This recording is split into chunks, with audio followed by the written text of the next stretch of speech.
Eu desejo saudar todos os ouvintes da Palavra de Deus com a paz do Senhor Jesus. Quero falar um pouco a respeito do sofrimento de Jesus. O nosso Jesus, quando ele veio lá da sua glória, ele veio para nos salvar, para nos socorrer. Chegando aqui no mundo, na nossa terra, ele não foi recebido como devia ter sido recebido, principalmente pelo seu povo, para quem ele veio. Rejeitaram ele, humilharam ele, esbofetearam ele, cuspiram na sua face.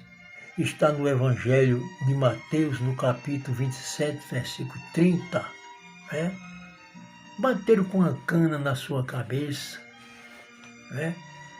Confeccionaram uma coroa de espinho e colocaram na sua cabeça, onde em vez de uma coroa de ouro, fizeram uma coroa de espinho.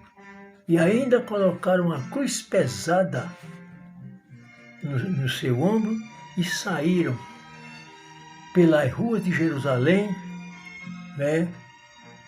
aquelas ruas estreitas, que nós vemos aquelas ruas nos dias de hoje, chamada Via Dolorosa. Eu não sei como foi que passou tanta gente naquelas ruas tão apertadinhas. Então, levaram ele, depois que fizeram tudo isso, até o Monte Calvário e ali o crucificaram. Foi assim que receberam o nosso Jesus, o nosso Salvador. Mas eu quero falar um pouco a respeito da crucificação. A crucificação era um código penal romano, Veio de Roma. Quando o Império Romano governou a Palestina, então trouxe esses instrumentos de tortura para a Palestina, para castigar todos aqueles que desobedecessem à ordem de Roma. Então, nos dias de Jesus, a crucificação era um castigo aplicado por todos os países do Oriente. E entre os judeus estava também o apredejamento, que já era da lei de Moisés. Está no Evangelho de João, capítulo 8, versículo 5. A morte na cruz era a mais dolorosa e a mais cruel de todas, devido às suas circunstâncias. O sentenciado devia morrer simplesmente de dor e sufocação, sem ter socorro, sem ter nenhum socorro. E não tinha socorro nenhum. E também não era prejudicado nenhum dos seus órgãos. O condenado devia e era obrigado a levar a sua cruz até ao lugar do suplício, onde ele ia ser crucificado. Ele tinha que levar a sua cruz até lá, mas antes era castigado com muitos açoites. O condenado ficava nu, da cintura para cima, com as mãos amarradas a uma coluna, encurvado para facilitar os lictores a aplicar os golpes. E aplicava com toda a força do seu braço, sem piedade.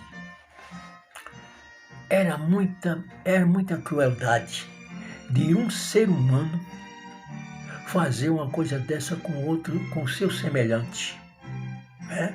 Muita crueldade. Eu digo que aqueles homens não tinham dentro dele um coração de carne. No lugar do coração estava uma pedra, ou seja, um paralelepípedo. Eram. Os lictores eram homens fortes, né? e aptos para manejar o chicote.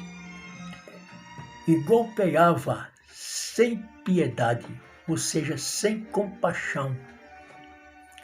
Os primeiros golpes cortava a carne, rasgava a carne, os primeiros golpes. E o sangue saía das veias em borbulhas. Né? Saía das veias em borbulhas. O chicote era feito de couro cru, né? Aquele couro que não é bem curtido. E nas extremidades, ou seja, nas pontas do chicote, colocavam-se pedaços de ossos, ou migalhas de ferro ou chumbo. Como era muito afiado, cortavam as costas e o sangue jorrava. E havia enxame de mosca sobre o corpo por causa do sangue. E o condenado não podia se defender, pois suas mãos estavam presas. Era muita agonia e tormento. Uma pessoa com as mãos amarradas, preso, cheio de mosca, enxame de mosca em cima dele. Era triste essa situação.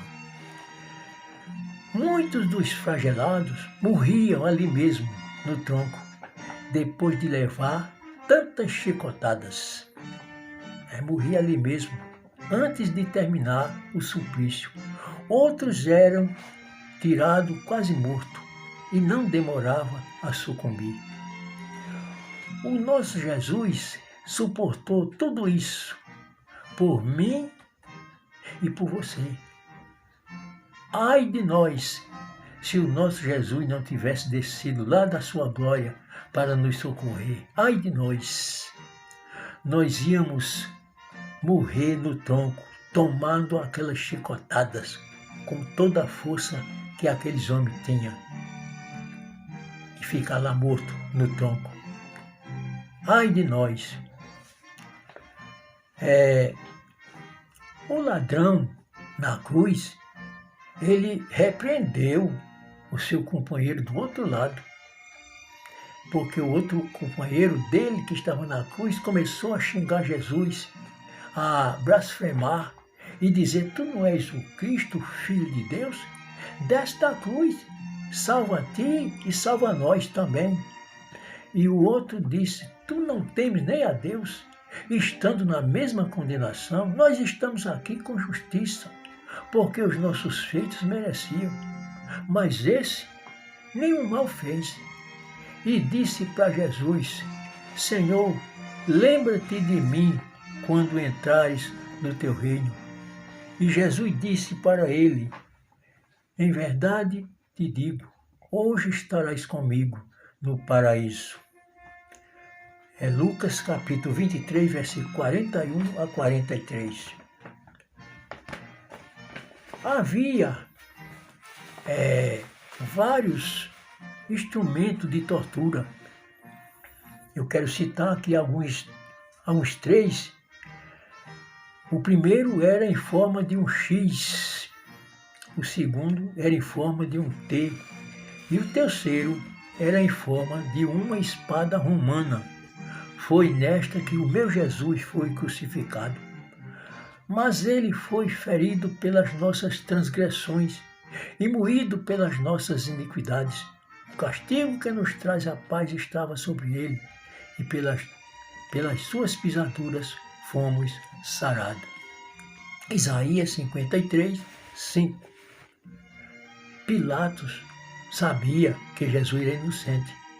Ele disse para aquele grupo de judeus invejosos que estava condenando Jesus, querendo a morte de Jesus na cruz, ele disse para eles: não acho culpa alguma neste homem.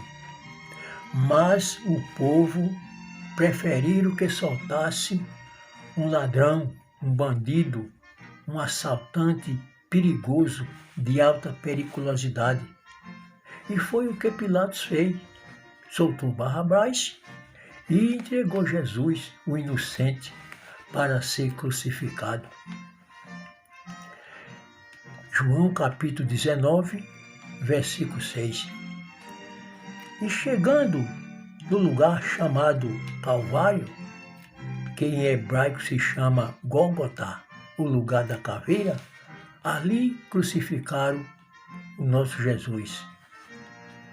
E 2 malfeitores, um à sua direita e outro à sua esquerda. E Jesus no meio dizia: Pai, perdoa-lhes, ele não sabe o que faz. O malfeitor, que se arrependeu de tudo que fez errado, foi salvo. O outro xingou Jesus, blasfemou, não foi salvo. E o centurião que estava no pé da cruz viu, quando Jesus estava na agonia da morte, e viu a fúria da natureza. A terra tremeu, o sol desapareceu, ficou tudo em trevas. Começou um vento forte, chuva, trovão e relâmpago cortavam o céu da Palestina. Então, quando ele viu aquilo, ele creu em Jesus e disse: glória a Deus, verdadeiramente este homem era justo e era o Filho de Deus. Está em Mateus capítulo 27, versículo 54. Mas o que eu quero falar mesmo é para a minha família. Eu quero avisar a minha família que Jesus está voltando a qualquer momento. Ele pode raiar nas nuvens para arrebatar a sua igreja. A igreja será arrebatada da terra, a trombeta soará e a igreja será elevada aos céus. 1 Tessalonicenses, capítulo 4, versículo 15 a 17. Eu quero ler um texto na palavra do Senhor, um versículo que está no livro de Apocalipse. Apocalipse, capítulo 16, versículo 15, diz assim, foi Jesus quem falou essas palavras. Ele disse: eis que venho como ladrão, e bem-aventurado aquele que vigia e guarda as suas vestes, para que não ande nu, nem se vejam as suas vergonhas. Apocalipse 16, 15. Eu quero dizer que o tempo da graça está no fim. Muitos vão chorar sem consolação, porque não deram crédito à nossa pregação. Quero falar também a respeito daquelas pessoas que dizem assim: eu ouvi um chefão, um cidadão chefão dizendo assim: eu não preciso de pastor e nem de igreja. Quando eu quero falar com Deus, eu entro no meu quarto e vou falar com Ele. Vai ler as Escrituras Sagradas para ter esse conhecimento da verdade. Ter conhecimento da verdade. A sabedoria da terra é na terra. A sabedoria do céu é a mais importante que existe. Está dentro das Escrituras Sagradas. Então, no livro do Apocalipse está dizendo assim, capítulo 20, versículo 15. E aquele que não foi achado escrito no livro da vida foi lançado no lago de fogo. Um crente que não tem uma igreja nem um pastor para lhe dar doutrina, ensinamento, é a mesma coisa de um soldado sem quartel e sem seu comandante. É isso aí a verdade. Eu quero ler ainda um versículo do Evangelho de João, no capítulo 9 de João, versículo 31 diz assim: ora, nós sabemos que Deus não ouve a pecadores, mas se alguém é temente a Deus, e faz a sua vontade, a esse ele ouve. Deus ouve aquele que teme a ele, que é temente, que tem comunhão com ele, ele ouve. Então, a minha palavra é essa. Muita gente está enganada e vai ter uma grande surpresa, não é? Um crente que não tem a igreja para ir, nem o seu pastor para dar ensinamento, é uma ovelha perdida pelo campo sem alimento, presa fácil para o lobo agarrar. Que o Senhor Deus nos abençoe e nos guarde e nos livre de todo mal. Jesus está voltando para levar a sua igreja. Amém. Louvado seja o nome do Senhor. Aleluia.